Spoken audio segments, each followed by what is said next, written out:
Kerala budget 2026 കൂടുതൽ വിവരങ്ങളിലേക്ക്. സംസ്ഥാനത്ത് degree വരെയുള്ള വിദ്യാഭ്യാസം സൗജന്യമാക്കി ബജറ്റിൽ വൻ പ്രഖ്യാപനം. ആർട്സ് ആൻഡ് സയൻസ് കോളേജിൽ ഡിഗ്രി വിദ്യാഭ്യാസത്തിന് ഇനി ഫീസ് ഉണ്ടാവില്ല. സ്കൂൾ വിദ്യാർത്ഥികൾക്ക് സൗജന്യ അപകട ലൈഫ് ഇൻഷുറൻസ് പദ്ധതിയും പ്രഖ്യാപിച്ചു. കേരളത്തിലെ ഉന്നത വിദ്യാഭ്യാസ രംഗത്ത് ഒരു പുതിയ പദ്ധതി പ്രഖ്യാപിക്കുകയാണ്. ആർട്സ് ആൻഡ് സയൻസ് കോളേജുകളിൽ പഠിക്കുന്ന വിദ്യാർത്ഥികൾക്ക് ഡിഗ്രി വിദ്യാഭ്യാസം സൗജന്യമാക്കുകയാണ്. നിലവിൽ +2 വരെയുള്ള സൗജന്യ വിദ്യാഭ്യാസമാണ് സംസ്ഥാനത്തുണ്ടായിരുന്നത്.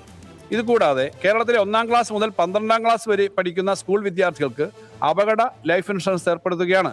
ഇതിന് വേണ്ടുന്ന മുന്നൊരുക്കങ്ങൾ നടത്തിയിട്ടുണ്ട്. വർഷം 15 കോടി രൂപ ഇതിനായി വേണ്ടിവരുമെന്നാണ് കണക്കാക്കുന്നത്. ഇതിനായി 15 കോടി രൂപ ബജറ്റിൽ മാറ്റിവെക്കുന്നു.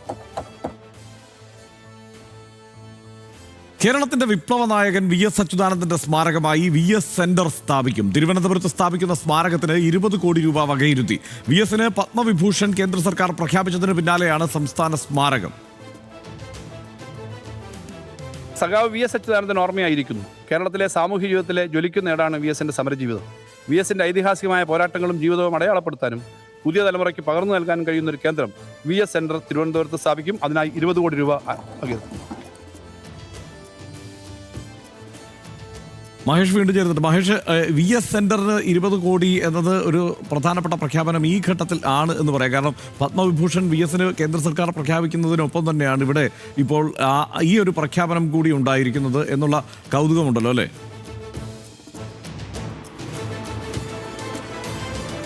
തീർച്ചയായിട്ടും VSന് ഉചിതമായ ഒരു സ്മാരകം ഉണ്ടാകണമെന്നുള്ള ഒരു തരത്തിലേക്കുള്ള കാര്യം വന്നിരുന്നു. അത് എവിടെയാണ് എന്ന തരത്തിലേക്കുള്ള ചർച്ചകളൊക്കെ നല്ല സജീവമായിരുന്നെങ്കിൽ കൂടി ഇപ്പോൾ അർത്ഥശങ്കയ്ക്കിടയില്ലാത്ത വിധം തന്നെ സർക്കാർ വ്യക്തമാക്കിയിരിക്കുന്നു, ധനമന്ത്രി വ്യക്തമാക്കിയിരിക്കുന്നു.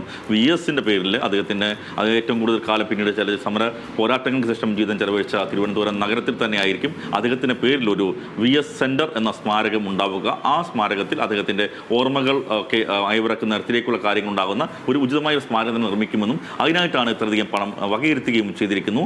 കേന്ദ്ര സർക്കാർ പത്മവിഭൂഷൺ പ്രഖ്യാപിച്ച തൊട്ട് പിന്നാലെ തന്നെയായിരുന്നു VSന് വേണ്ടിയിട്ട് ഉചിതമായ സ്മാരകം അതിന് വൈകത്തില്ല എന്ന തരത്തിലേക്കുള്ള സൂചന കൂടി ഈ ധനമന്ത്രി ഈ ബജറ്റ് പ്രസംഗത്തിൽ നൽകിയിരിക്കുന്നത്. ഹർഷൻ, റൈറ്റ്. ഒപ്പം ശ്രദ്ധേയമായ ഒരു കാര്യം, ഈ തുരങ്കപാത എന്നത് നേരത്തെ ഇപ്പോൾ നമുക്ക് മുന്നിൽ ഈ ഒരു സാധ്യതയായി വീണ്ടും തെളിഞ്ഞു വരുന്നു എന്ന തോന്നലുണ്ട്. ഇപ്പോൾ കട്ടപ്പന തേനി തുരങ്കപാതയുടെ സാധ്യതാ പഠനം അതിനുവേണ്ടി 10 കോടി അനുവദിക്കും എന്ന് പറയുന്നു. ഏറെ ചർച്ച ചെയ്യപ്പെട്ടിട്ടില്ലാത്ത ഒന്നായിരുന്നു. നമ്മൾ നേരത്തെ ഇത്തരമൊരു സാധ്യതയെക്കുറിച്ചുള്ള പ്രദേശവാസികളുടെ ആലോചനയെക്കുറിച്ചും തമിഴ്നാടിൻ്റെ ആലോചനയെക്കുറിച്ചുമൊക്കെ വാർത്ത ചെയ്തിരുന്നു. ഇത് തീർച്ചയായും കേരളവും തമിഴ്നാടും തമ്മിൽ ബന്ധിപ്പിക്കുന്ന വളരെ പ്രധാനപ്പെട്ട ഒരു പാതയായി വേണമെങ്കിൽ ആലോചിക്കാം. അതോടൊപ്പം തന്നെയാണ് MC റോഡിൻ്റെ വികസനത്തിനായി 5000 കോടിക്ക് മേൽ തുക അനുവദിച്ചിരിക്കുന്നത്.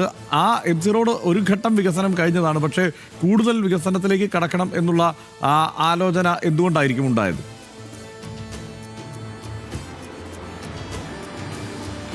ഹർഷൻ, ഗതാഗത മേഖലയ്ക്ക് വലിയ ഊന്നൽ നൽകുന്ന ഒരു ബജറ്റ് തന്നെയാണ് KN ബാലഗോപാൽ പ്രഖ്യാപിച്ചിരിക്കുന്നത്. അതിൽ ഈ മൂന്നാർ തേനി തുരങ്കപാത, അതുപോലെ തന്നെ നേരത്തെ വയനാട് തുരങ്കപാതയെക്കുറിച്ചാണ് നമ്മൾ കേട്ടിരുന്നതെങ്കിൽ കൂടി ഈ മൂന്നാർ തേനി തുരങ്കപാത അത് തമിഴ്നാട് കേരളം തമ്മിലുള്ള യാത്ര സുഗമമാക്കാൻ വളരെയധികം ഗുണം ചെയ്യുന്ന കാര്യമാണ്. അത് പക്ഷേ അതിൻ്റെ സാധ്യതകളുണ്ട്, അതിൻ്റെ അപകടാവസ്ഥകളുണ്ട്, അത്തരം കാര്യങ്ങളൊക്കെ തന്നെ പരിശോധിക്കുമായിരിക്കും. അതിൻ്റെയൊക്കെ അടിസ്ഥാനത്തിലാണ് ഇത്രയും തുക പഠനത്തിന് വേണ്ടി മാത്രം നീക്കി വച്ചിരിക്കുന്നുണ്ട്. അപ്പോൾ അത് യാഥാർത്ഥ്യമായാൽ വലിയൊരു മാറ്റം തന്നെ നമ്മുടെ ഈ രണ്ട് സംസ്ഥാന അതിർത്തികളിൽ ഉണ്ടാകാൻ ഉള്ള ഇടയിലേക്കാണ് കാര്യങ്ങൾ നീങ്ങുന്നത്. വലിയൊരു വികസന സ്പന്ദനം തന്നെയായിട്ട് അത് മാറുകയും ചെയ്യും. അതുപോലെ തന്നെ വളരെ പ്രധാനപ്പെട്ടതാണ് MC റോഡ്. ഇപ്പോൾ ദേശീയപാത പലയിടത്തും അതിന് നിർമ്മാണ പ്രവർത്തനം നടക്കുന്ന സമയത്ത് വലിയ തിരക്കാണ് MC റോഡിൽ അനുഭവപ്പെടുന്നത്. കാരണം MC റോഡിൽ നിരവധി നഗരങ്ങൾ, അതായത് ടൗൺഷിപ്പുകളുണ്ട്. അവിടെയൊക്കെ തന്നെയും വലിയ ഗതാഗതക്കുരുക്കുണ്ടാകുന്ന സാഹചര്യങ്ങൾ കൂടിയുണ്ട്. ഇപ്പോൾ ബഞ്ഞാറമൂട് അവിടെ ഇപ്പോൾ ഒരു എലിവേറ്റഡ് ബ്രിഡ്ജ്, അതായത് ഒരു അവിടെ പണിഞ്ഞുകൊണ്ടിരിക്കുകയാണ്, മേൽപ്പാത പണിഞ്ഞുകൊണ്ടിരിക്കുകയാണ്. അതിൻ്റെ ഭാഗമായിട്ടുള്ള ഗതാഗത തടസ്സങ്ങൾ ഇപ്പോൾ ഉണ്ടെങ്കിൽ പോലും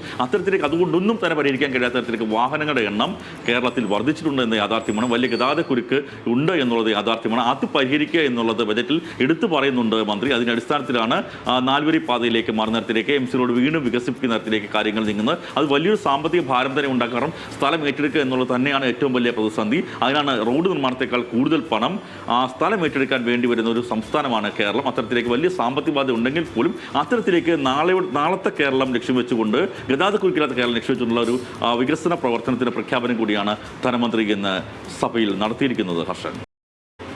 തീർച്ചയായും അതുമായി ബന്ധപ്പെട്ട് നോക്കിയാൽ ഇപ്പോൾ കിളിമാനൂർ, നിലമേൽ, ചടയമംഗലം, ആയൂർ, പന്തളം, ചെങ്ങന്നൂർ പട്ടണങ്ങളിൽ ബൈപ്പാസുകൾ പ്രഖ്യാപിച്ചിട്ടുണ്ട്. വിവിധ ജംഗ്ഷനുകളുടെ വികസനവും ഈ പദ്ധതിയുടെ ഭാഗമാണ്.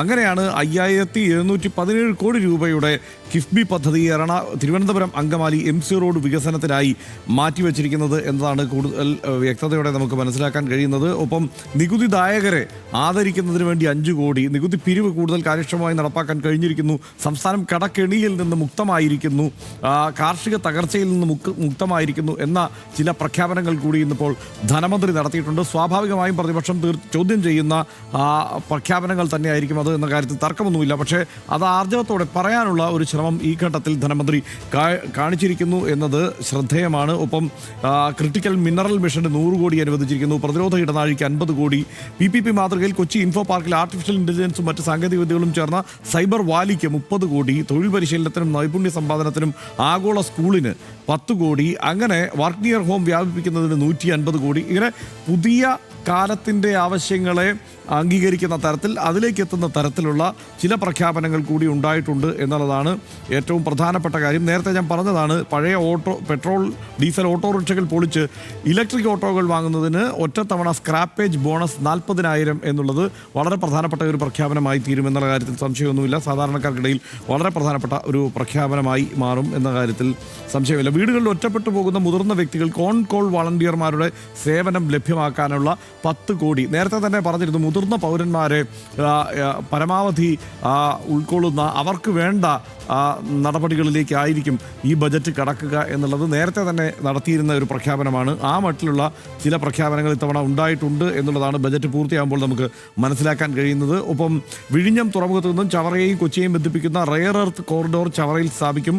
ഇതിലൂടെ 42,000 കോടി രൂപയുടെ നിക്ഷേപങ്ങളും 50,000 കോടിയുടെ തൊഴിലവസരങ്ങളും സൃഷ്ടിക്കും എന്നുള്ള ഒരു പ്രഖ്യാപനം വന്നിട്ടുണ്ട്. അതിൻ്റെ തുടർ നടപടികൾ എന്താണെന്നുള്ളത് ബജറ്റിൻ്റെ പൂർണ്ണ രൂപം വന്നതിന് ശേഷം മാത്രമായിരിക്കും നമുക്ക് മനസ്സിലാക്കാൻ കഴിയുക. ക്ഷേമ പെൻഷനുകൾ എന്തായാലും തുടർന്നു പോകും എന്നുള്ള കാര്യത്തിൽ തർക്കമില്ലാത്ത ഒരു സാഹചര്യമുണ്ട്. കാരണം 14,500 കോടി രൂപ അതിനുവേണ്ടി മാറ്റിവെച്ചിട്ടുണ്ട്. കാർഷിക അനുബന്ധ മേഖലകൾക്ക് 2,071 കോടി രൂപ മാറ്റിവെക്കുമ്പോഴാണ് അദ്ദേഹം കാർഷിക തകർച്ചയിൽ നിന്ന് സംസ്ഥാനം മുക്തമായിരിക്കുന്നു എന്നുള്ള പ്രഖ്യാപനം കൂടി നടത്തുന്നത്. അപൂർവ ഇനം രോഗങ്ങൾക്കുള്ള ചികിത്സാ പദ്ധതിയായ കെയറിൽ സ്പൈനൽ മസ്കുലാർ അട്രോഫി രോഗത്തിനുള്ള മരുന്ന് ലഭ്യമാക്കാൻ 30 കോടി രൂപ അനുവദിച്ചിരിക്കുന്നു എന്നതുണ്ട്.